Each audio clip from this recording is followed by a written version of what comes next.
A number of people packed the statehouse today protesting a bill that would ban abortions once a heartbeat is detected in the fetus. News Channel 5's Kelsey Gibbs talked with those who call this bill dangerous and the lawmaker behind it.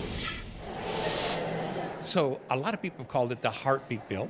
But others are calling it It's dangerous, it's extreme, and it is unconstitutional. Planned Parenthood and other abortion advocates packed inside the Capitol wearing makeshift hospital gowns with a message for lawmakers. Racist, sexist, anti-gay, religious, fascist, go away! They're protesting against Senate Bill 1236. What we're trying to do is just confirm that when there's a heartbeat, that this would confirm that there is life inside the womb. The bill would make it illegal for women to get an abortion if a fetal heartbeat is detected. We are highlighting the methods in which people terminated their pregnancies before Roe, the landmark decision that legalized abortion across the United States. And while these protesters rally against the legislation, the sponsor of the bill says he is rallying for life. But the ones I'm standing up for right now, they can't speak out. They do not have that voice.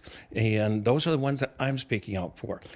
These are the ones that are still in the womb. Senator Mark Pody says 2019 is the time for change. And we're here to stand up and say now is the time that we should investigate how we can save these babies. Pody says he knows his proposal will be challenged in court if it becomes law. And we want to make sure the language that we have is going to be constitutional and it will stand up in court. And that's exactly what we're trying to do with this bill. However, those who are against the measure say the bill has no place in Tennessee.